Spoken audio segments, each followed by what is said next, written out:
Good morning. Good morning, ladies and gentlemen. Selamat pagi. Saya merasa terhormat bisa berada di sini untuk bertemu dengan anak-anak muda dan orang-orang muda. I'm very happy to be here to meet all of you. My name is Luhut Panjaitan.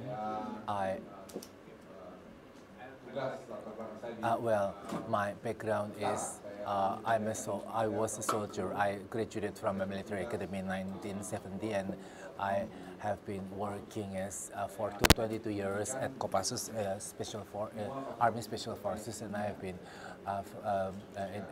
educated in all the best armed forces all over the world. I have been to the U.S. And also to SAS in English, and also in Germany. So I'm a seasoned soldier. I have been assigned to different military. I have had many different military assignments, and I witnessed how my fellow soldiers passed away during battles. And I also attended using Washington University in the United States, and I also attended Defense University at Pentagon, and I have been ambassador to Indonesian ambassador to Singapore, and I was a Minister of Industry and Trade, and today I am Chief of Staff of the Presidential Office, and now I am a coordinating minister for law, legal, politics, and security affairs. And I would like to talk to you all about the future of Indonesia, with my many experiences, that I see that Indonesia has a very great future, and indeed currently our economy is not very good because of the exchange rate of the rupiah to the dollar, but actually Indonesian economy is still quite good. Some weeks ago I was invited to New York, and I spoke at some venues, Blackstone, and at some companies, including Morgan Stanley. I had discussion with them about the prospect of Indonesian economy, and from the conclusion and then I was also invited to American Institute seminar where I serve as a panelist in Singapore, and all the questions appreciated measures the government taken to improve our economy. Indeed, there are problems with regard to the perception of rupiah depreciation, and the rupiah depreciation does not seem very good, about 15%. But overall speaking, if we compare the rupiah to the currencies of other Asian countries, we are still among the best. But if we take a look at the economic development in general, hi Maria Reza. So Maria Reza is my old friend. Kita sudah bersahabat mungkin sejak 1990-an, bahkan mungkin lebih sebelum itu. One day I helped Maria Reza evacuate from Delhi back in 1908. During the reform, so I evacuated Maria Reza. So Maria Reza is a very old friend of mine, sahabat lama dari saya. I'm very happy to meet her. Saya kira dia di sini. So young person, I also came. I came with my youngest child, Carrie. He is a historian. She does not want to talk about business, but she studied at St. Andrews in Scotland, and then she continued her study at Sydney University, because I also would like to know what really happened in Indonesia right now. And to those of you who are still very young, well, Indonesia has a very great future, and they made the principle that Indonesia will become one of the top 5 in the world in terms of economy, and I believe that this is very possible because we have everything.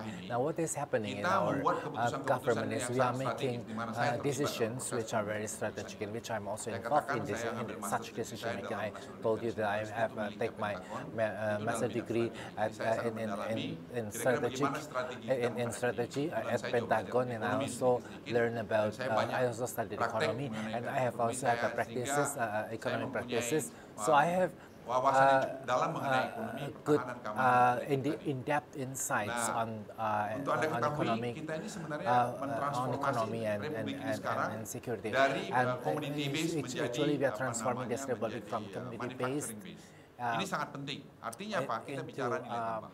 Kita tidak bicara sekedar mengekspor raw material yang berpuluh tahun atau belas tahun itu so kita lakukan. Sekarang tidak. Kita membuat nilai tambah. Nilai tambah itu sekarang menurut hemat saya itu sangat bagus sehingga kita bisa akan melihat hasil lebih bagus ke depan. Tapi itu takes time, tidak bisa langsung sekarang. Mungkin 1,5 tahun, 2 tahun lagi baru kita lihat buahnya. Dari mana uang kita membuat? Itulah keberanian kita membuat keputusan mengambil subsidi. It will take years, so we have to take subsidy, and we cut the subsidies by about $21 billion a year. Well, it depends on the exchange rate of the rupiah, and we allocate the money for infrastructure, health, and other sectors. So we see this is the first time in the history of Indonesia that the country's infrastructure budget amounts to almost $21 billion a year, and we are building infrastructure right now from Karanganyar, Banten sana, Banjarnegara, maaf, Banjarnegara, from Banjarnegara in Banten all the way to East Java. That would be accomplished in 2000. Artinya apa? Transport cost kita akan lebih murah.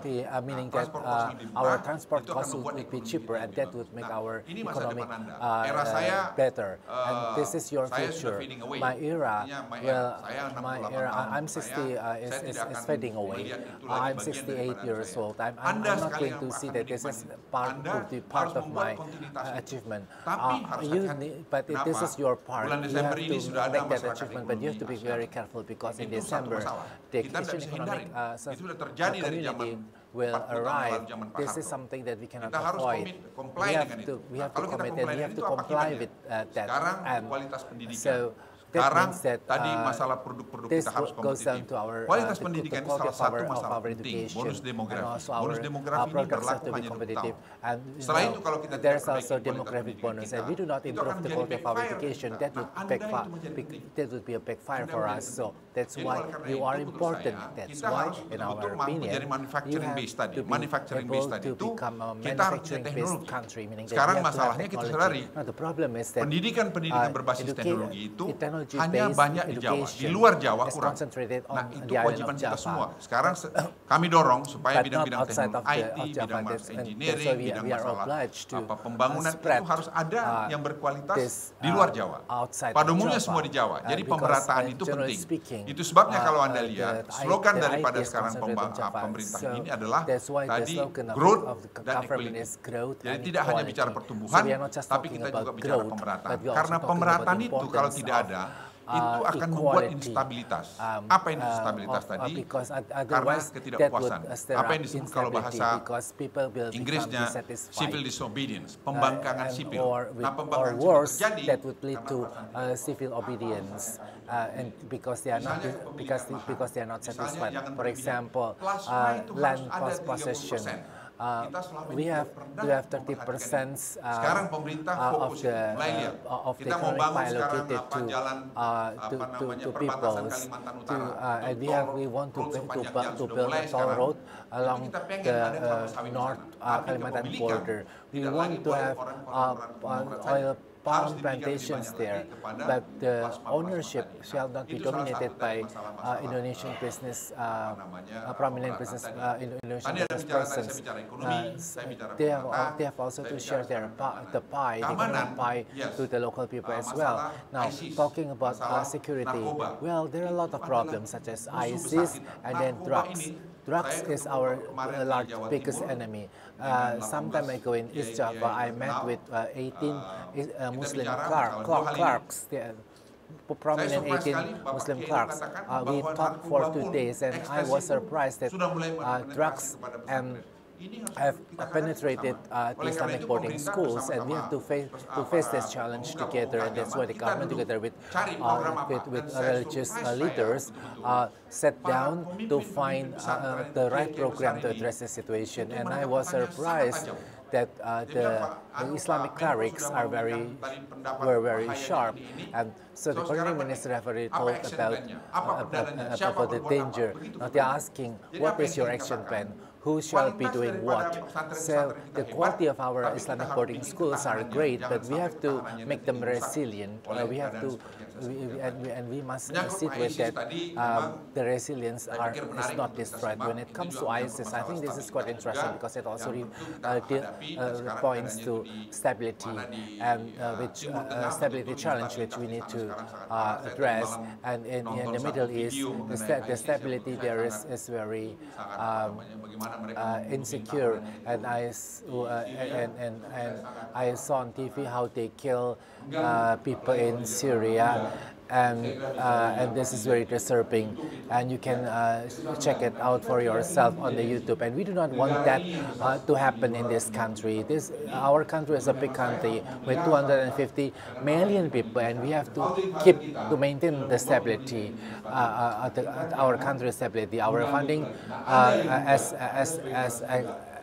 as funded by our founding fathers. So you as young generations, you have to take care of economic growth, of equality, of demographic bonus, and also drug issues, because drugs are silent killers. When I was Indonesian ambassador to Singapore, I visited drug rehabilitation center in Singapore, and I was surprised because it turns out when people got drugged, when people got addicted to drugs, it was very difficult for them to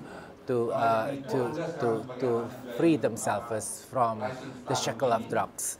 And so you as young people, as rising stars, you have to be careful.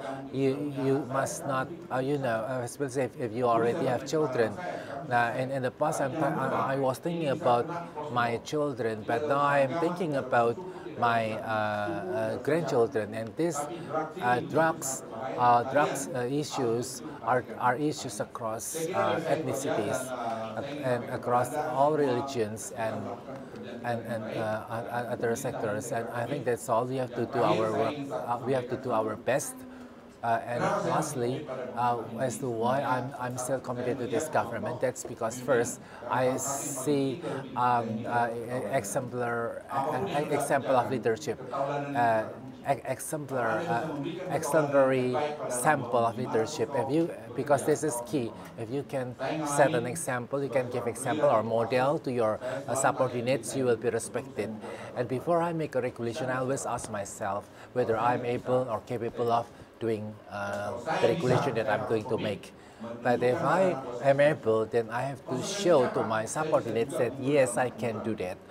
Because what is the consequences? Because I might also die in the battle, because I have to make dangerous maneuvers during the battle or in the battlefield. The same is also true for you and for me outside the military or within the military. And what I saw, what I see in President Jokowi is his commitment, and because he is daring to make decisions, and he also has a sense of responsibility, and he is willing to listen to things that not necessarily please him. And then second, you have to make decisions, because decision will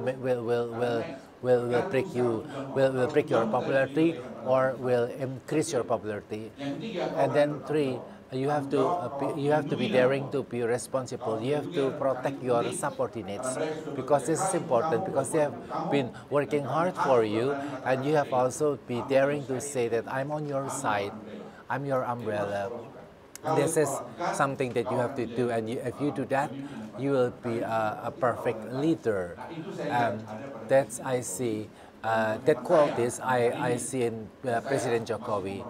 So until today, I'm still respecting what he is doing. I think that's all. My message for me as your seniors. Saya terima kasih sekali atas program ini. Dan saya kira program ini akan bermanfaat bagi kaum muda Indonesia. Dan kepada Maria Ressa, terima kasih bahwa Anda telah menyelenggarakan pertemuan yang cantik seperti ini. And congratulations to all of you. Hopefully Indonesia is getting better, and we have to be we have to be proud that we are Indonesians. I want to tell you a little bit about my daughter. She was born in the United States, and she was educated in the abroad, but she speaks and writes fluently both in English and in the Indonesian language. So even though you are abroad, you have to go back to your identity as an Indonesian, and this is what makes me proud. If I see Indonesians, they are able to speak English very fluently, but they should. But I will be proud if they do not forget their roots, their Indonesian roots. Well, Mr. Luhut, thank you. Thank you, Mr. Well, please wait a moment, Mr. Luhut. I have chosen number 16. Natasha chose gender equality. Mas Dodi chose number 4, quality education. What is the most important goals for you, Mr. Luhut? I'm still thinking that education is important because quality education is our biggest problem. Because without education, we will not be able to face globalization. In my opinion, education is very important, and you have to learn, and never stop learning or never stop studying. Please give a big hand. Now we have a Q&A session. For those of you who want to ask the minister, well, use the opportunity, please. Please, or just one more. 2 persons are asking questions. Please mention your name and where you are from. Well, may the peace, grace, and blessing of Allah be with all of us. My name is Ahmad. I'm from FISIP of the University of Indonesia. I would like, in the context of SDGs, there are points on responsible consumptions, and then there are also points on reducing gaps. But 2 days ago in Lumajang, those who reject the miners, they were battered and they were also killed, and that involved, the village chief. I understand that you are also a mining businessman. What do you think about sustainable development? We are talking about development, but you see, development marginalizes the poor. Development also kick them out. Now, what is your opinion as mining business persons, especially in the mining sector, and how this business could contribute to the local community or the surrounding community? My name is Ahmad. Well, may I answer this question to Brother Ahmad from the University of Indonesia? I'm happy to listen to your inputs. Mining is important, and we have to focus domestically. In the past, we exported our mining ores, our raw materials, but now we've prohibited that because, as you said, we want sustainability. That, for example, the generation of 35,000 watt electricity, why we have to export it? We have to use it domestically. So first, our domestic needs shall be prioritized, and later on exporting it if it is really necessary. But as you see, we want added value. We do not want to export raw materials so that our grandchildren could enjoy the fruit of the labor. And then you said about Marcella issues. Marcella is one of our biggest gas potential on in the Arafura Sea. Their plan is to export the gas. I said no.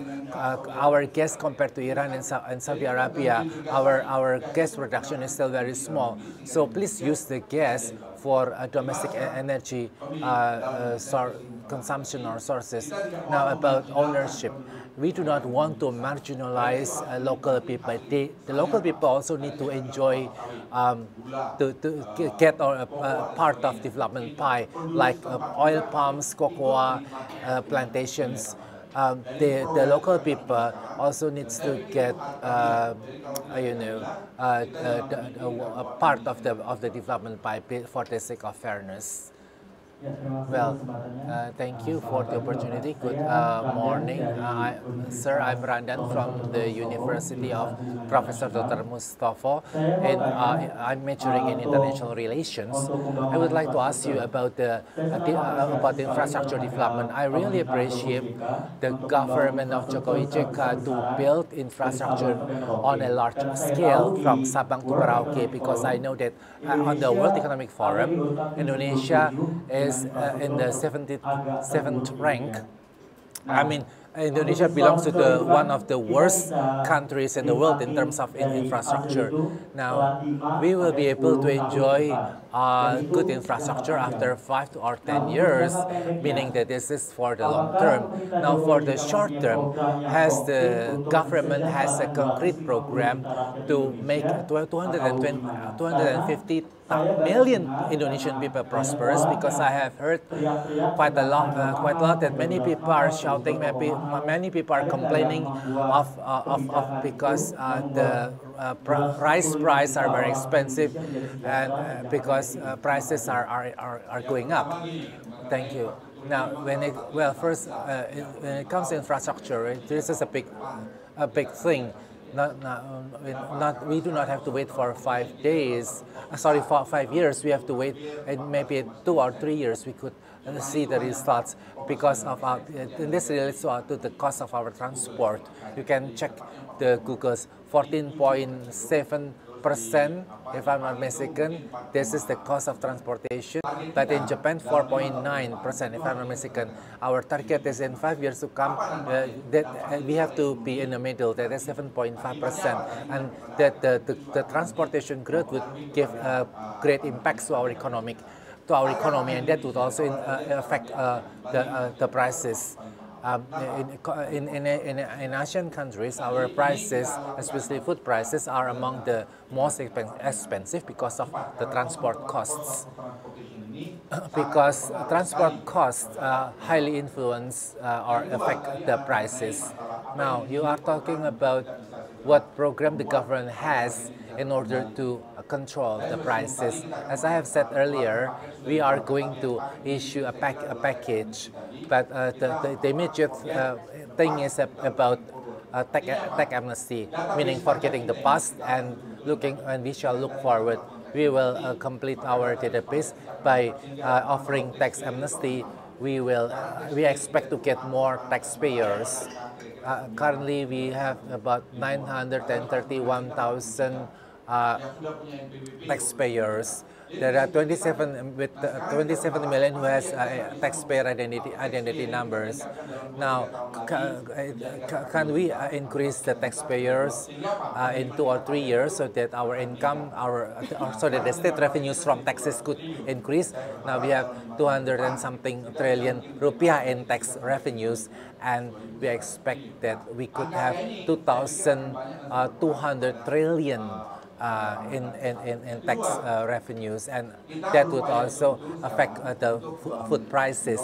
And we are making effort to promote agriculture. We give village fund 20 trillion, and next year 40 trillion. And each village will get more or less 900 million Indonesian rupiah to revive the local economy, and that would reduce the prices, and we will also give cheap credits. Credits for small and medium enterprises will be reduced to 12%, and next year to 9%, so that small and medium enterprises could work,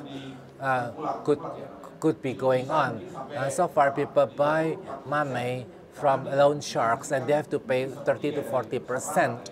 But now no more, and only a quarter of that. So we continue to make such measures.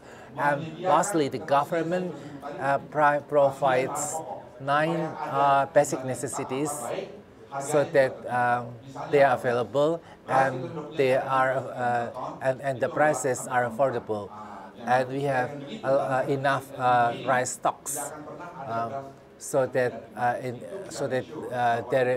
so that rice will always be on the market, because if rice is not available on the market, things would be chaotic.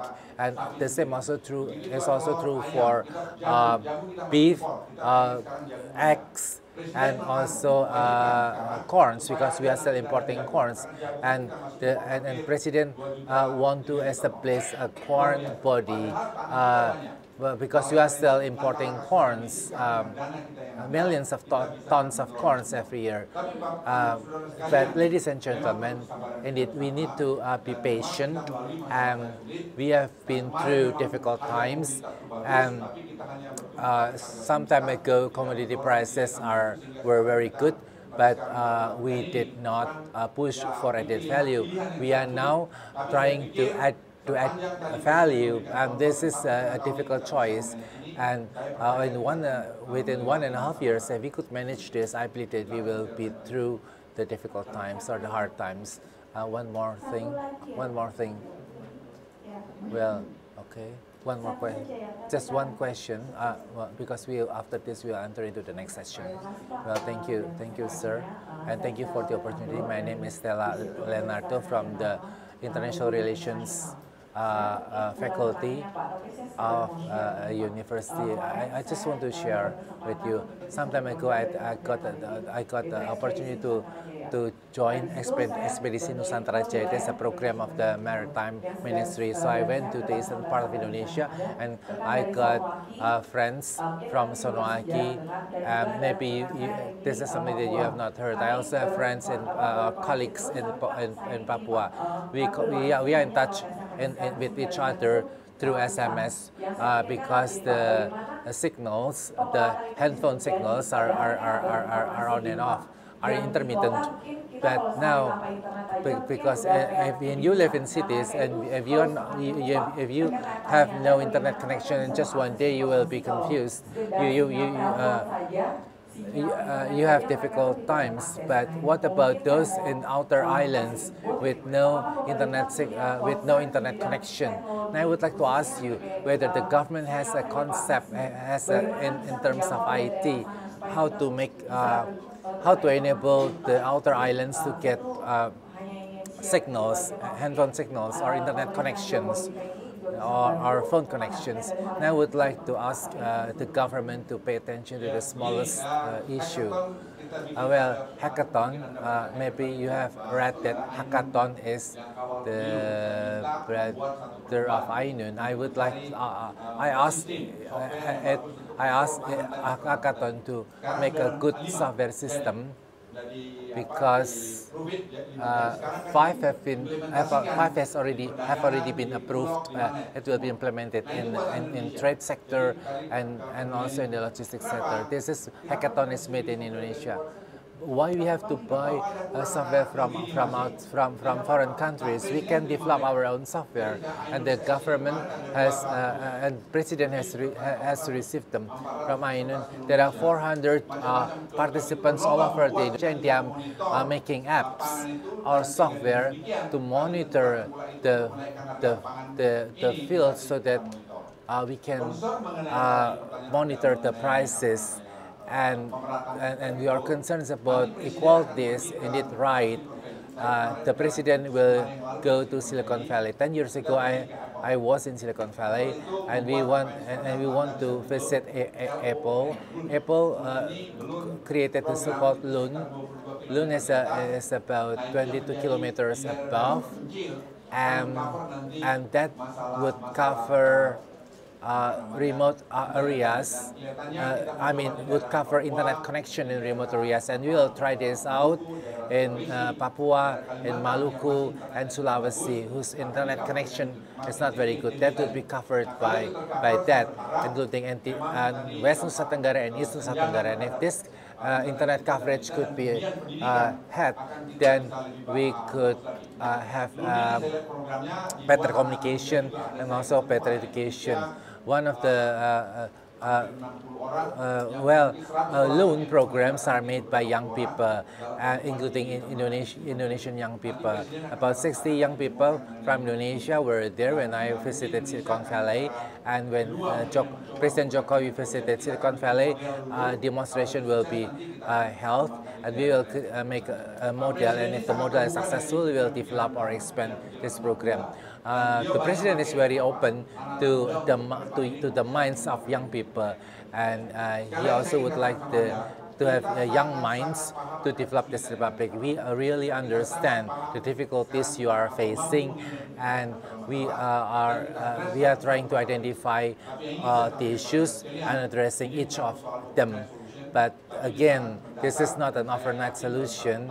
But this is very fundamental, but I believe that in 1 or 2 years' time, we will see the results. As for prices, we are trying to maintain the prices using our strategy so that our people shall not be in hunger, shall not suffer from hunger. Well, thank you. Please give a big hand to Mr. Luhut. There is a lot of questions. Thank you, Mr. Luhut.